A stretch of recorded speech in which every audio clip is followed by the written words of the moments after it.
Soll ich uns noch ein paar Bratkartoffeln besorgen? Du willst jetzt Bratkartoffeln essen, hier im Bett. Die Dinger sahen noch lecker aus. Außerdem schmeckt im Bett sowieso immer alles besser. Ist das so? Ja, auf jeden Fall. Wissenschaftlich erwiesen. Es gibt scheinbar noch eine ganze Menge Dinge, die ich nicht von dir weiß. Du weißt aber schon mehr als die meisten. Und es wird nicht besser, glaub mir. Ich weiß zum Beispiel, dass du tierisch laut schnarchst. Echt? Mhm. Damit wirst du wohl leben müssen. Außerdem wirst du eh nicht so viel schlafen, wenn wir zusammen im Bett sind. Ja, und du wirst nicht so viel essen, weil ich dich auf Diät setze. Außerdem hasse ich Krümel im Bett. Bratkartoffeln krümeln, aber nichts. Kleiner Dr. Siebenschlau.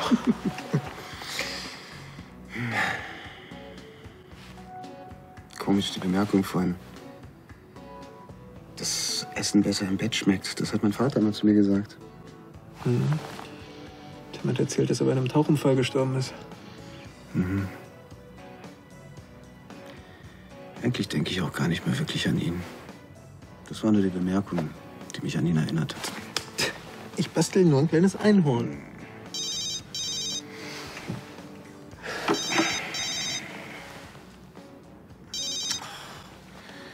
Mann, Tim, was hast du denn jetzt wieder für ein Wehwehchen? Aua, du sollst dir doch eine Krankenversicherung besorgen. Was? Nein, ich habe jetzt keine Zeit. Ja. Bis dann. Was wollt ihr denn? Er will sich mit mir treffen, weil er mir unbedingt etwas ganz Wichtiges sagen muss.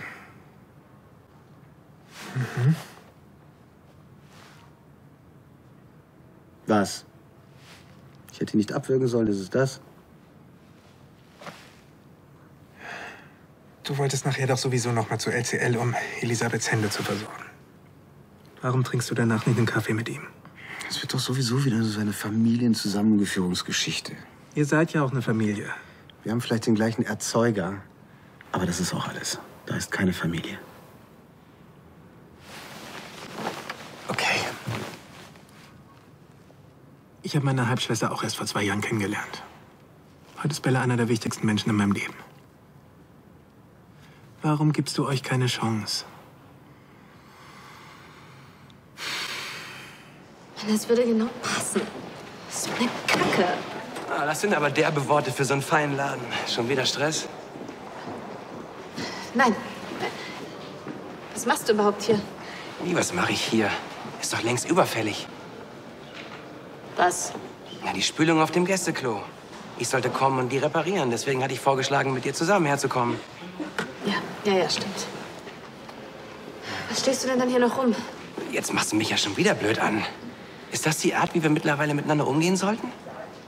Nein, tut mir leid, Anni. Okay, dann gucke ich mal nach der Spülung. Bella? Die Juweliere aus Amsterdam treffen gleich ein. Kannst du ein paar Getränke und Snacks besorgen? Du weißt schon, das Übliche. Das mache ich, klar. Sag mal, ist alles in Ordnung? Doch, warum? Du wirkst ein bisschen blass. Noch blasser als sonst, also das kann ja nun wirklich nicht sein. Ach, noch was. Könntest du dir vorstellen, in Zukunft weniger am Empfang und mehr mit mir zusammenzuarbeiten? Also als meine persönliche Assistentin? Echt jetzt? Ja, ich finde, du machst hier einen super Job und naja, ich brauche jemanden, auf den ich mich 100%ig verlassen kann und ach, denk einfach mal drüber nach. Ja.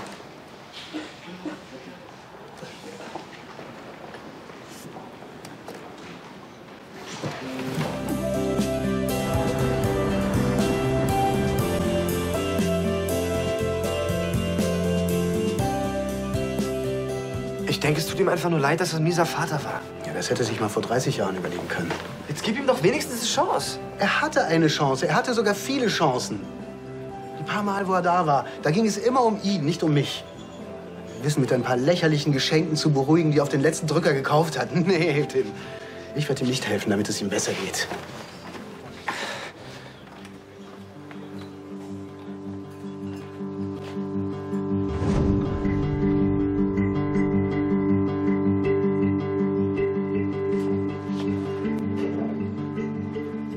Jo, mein Junge.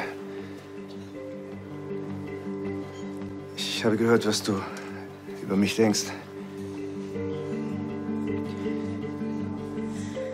Bitte lass uns miteinander reden. Ich weiß, ich habe eine Menge Mist gebaut. Deswegen bin ich hier, um das wieder gut zu machen, was ich verbockt habe. Ich möchte, dass wir wieder eine Familie sind.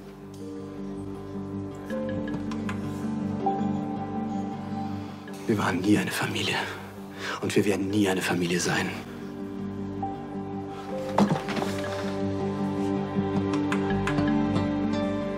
Ich kann nicht für meine Brüder sprechen.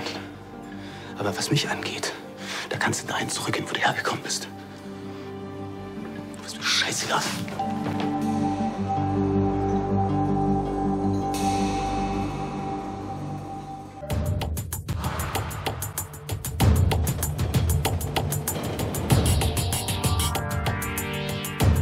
Ich bin kein Arzt, aber ich glaube nicht, dass es gut ist, so kurz nach deiner Not-OP Gewichte zu stemmen. Komm. Ich habe gerade Tim im Laden getroffen, der meinte, ich soll nach dir sehen. Was ist denn los? Was los ist? Er hat dir nicht gesagt, was los ist? Nein. Ich werde dir sagen, was los ist. Mein alter Herr hat sich plötzlich umentschieden und ist seinem Grab entstiegen. Aha, und was soll das heißen? Keine Ahnung. Das heißt, dass die Drecksau alles nur inszeniert hat, um die Versicherung zu prellen. Das ist nicht dein Ernst. Doch. Und jetzt ist er in Düsseldorf und will da noch Familie machen. Tim soll uns davon überzeugen, ihm das alles nicht übel zu nehmen.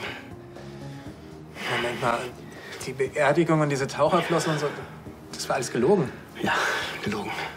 Und Tim wusste das? Ja, seit ein paar Tagen.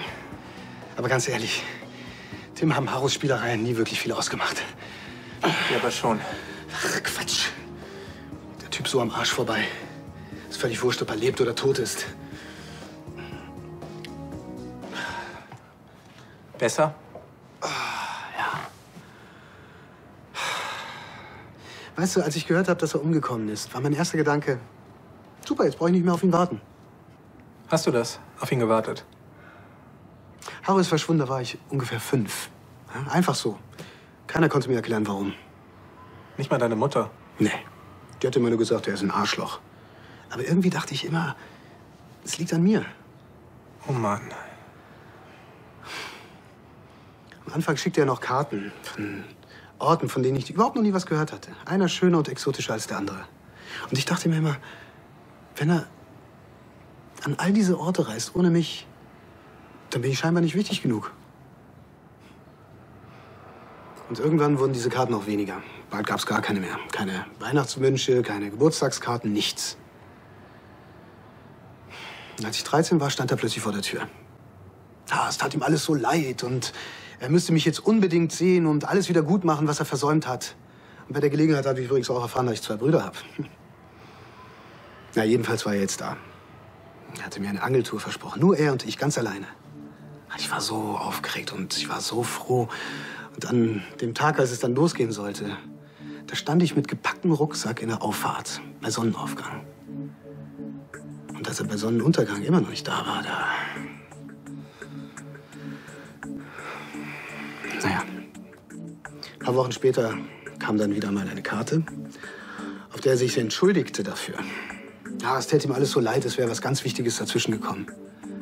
Aber da wusste ich eine Sache ganz sicher. Meine Mutter hatte recht. Harro ist ein Arschloch. Hast du ihm mal gesagt, wie du dich gefühlt hast? Wie denn? Er war ja nie da. Jetzt ist er da.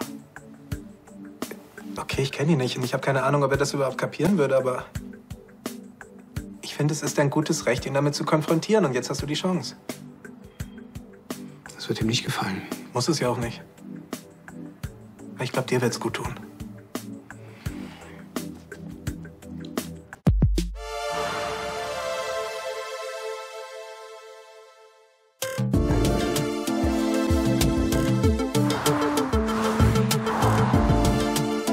Was soll ich denn machen? Du hast ihn doch gehört. Ja, vielleicht war das nur der Schock. Erst die Trauer, jetzt die Überraschung. Papa, weder Frank noch Jo haben auf deiner Beerdigung getrauert. Ich war doch dabei. Aber du hast doch getrauert, oder?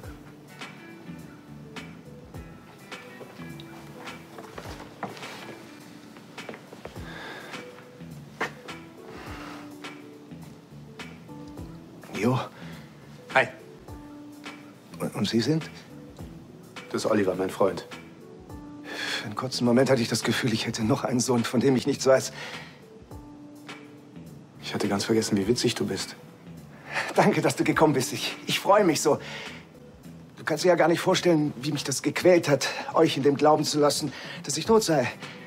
Das kann ich mir wirklich nicht vorstellen. Ja, aber jetzt sind wir hier, vereint. Was du da vorhin gesagt hast, das war schon ein Schock für mich. Ich meine, du hast ja recht, ich war nie ein besonders guter Vater und hätte mich mehr um euch kümmern sollen. Aber das wird jetzt ganz anders. Versprochen. Wir holen das alles nach. Was sagst du? Wäre doch gelacht, wenn wir das nicht hinkriegen. Es tut mir leid, ich kann das nicht. Wieso geht er jetzt? Hab ich irgendwas Falsches gesagt? Vielleicht weniger sagen und mehr zuhören.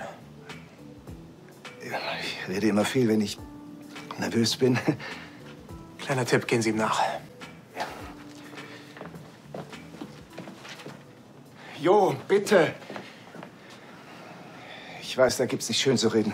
Ich hab's versaut. Ich verstehe, dass du auf mich sauer bist. Ich habe euch im Stich gelassen, alle drei. Und das immer wieder. Was? Was willst du von mir? Eine Chance.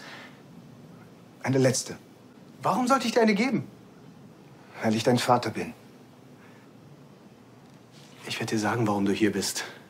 Weil du am Ende bist. So sieht's nämlich aus. Vermutlich gibt es noch nicht einmal mehr Frauen, die auf dich hereinfallen. Weißt du was? Tim hat mir sogar erzählt, dass deine letzte Freundin dich geprellt hat. Und jetzt kommst du hier angekrochen. Ich bin doch vor allem wegen euch hier. Und plötzlich erinnerst du dich an deine Söhne, damit du unterkriechen kannst. Ja, vielleicht hast du recht. Wahrscheinlich erkennt man erst in dem Zustand, was wirklich wichtig ist. Oh Gott, das sind doch alles so Sprüche! Was hätte es denn damals gebracht, wenn ich bei euch geblieben wäre? Ich hab's ja versucht, aber ich brauchte eben meine Freiheit. Wär's dir denn lieber gewesen, einen schlecht gelaunten Vater zu haben, der das falsche Leben lebt und sich seinen Frust im Alkohol ertränkt? Ich habe dir dieselbe Freiheit gegeben, die ich mir genommen habe. Ich habe nie etwas von dir verlangt, dich nie zu etwas gezwungen. Du weißt nichts! Jo. Gar nichts! Hey, ist alles okay? Ja.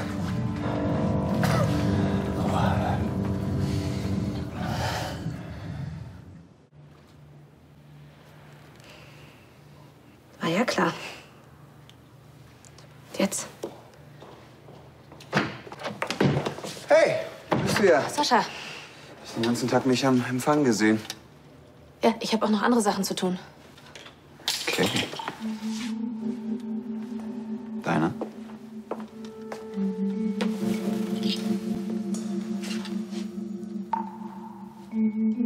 Schwanger? Sieht so aus. Gratuliere. Du findest das gut. Ja, Kinder sind super und du bist im richtigen Alter. Also so what? So what? Ja. Und? Wer ist der Glückliche? Nee, oder?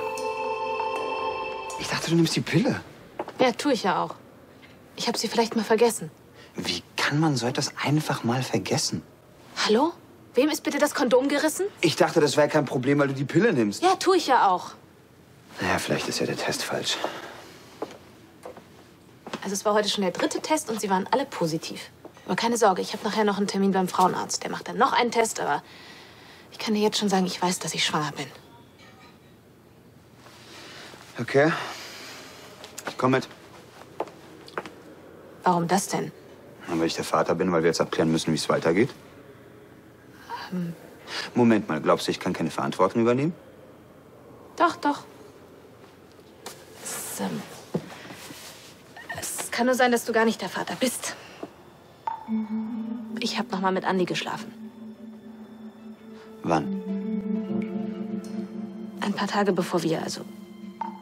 Es kommt zeitlich schon hin. Und weiß er es schon? Natürlich nicht. Wie natürlich nicht? Willst du mir nicht sagen, dass er vielleicht Vater wird? Nein. Ich hätte es dir auch nicht gesagt, wenn du mich nicht mit dem Test erwischt hättest. Ja, aber du kannst... Moment mal. Wolltest du deswegen zum Arzt, um das Kind abzutreiben, ohne dass Andi und ich etwas davon erfahren?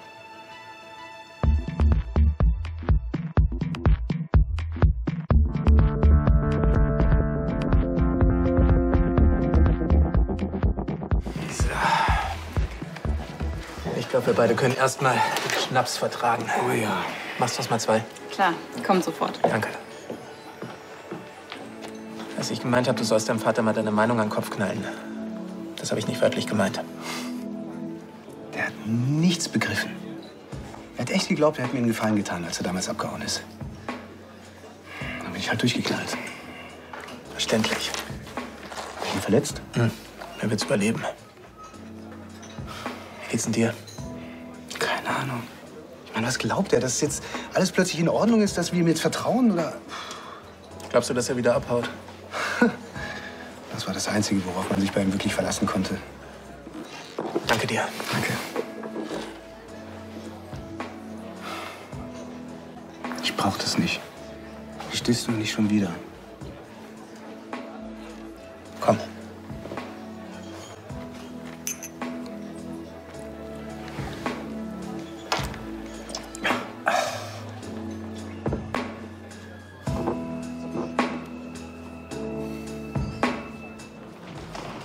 Bella, jetzt warte doch mal. Willst du das wirklich alleine durchziehen? Du hast es immer noch nicht kapiert, oder? Ich ziehe gar nichts alleine durch. Ich habe gerade eine Trennung hinter mir, ich habe einen neuen Job, der mir Spaß macht. Ich stehe kurz vor meiner ersten Beförderung. Echt? Das Letzte, woran ich denke, ist, ein Kind zu bekommen. Dann versprich mir wenigstens, dass du nichts alleine entscheidest, was das Kind angeht, okay? Wenn du mir versprichst, vor Andi dich zu halten, Mann, es ist eine Sache, ihm nicht zu erzählen, dass wir miteinander geschlafen haben. Aber es ist nur komplett dann anders. warte doch bitte wenigstens, bis ich weiß, wer von euch der Vater ist. Also, kann ich mich darauf verlassen, dass Andi nichts erfährt? Wovon soll Andi nichts erfahren?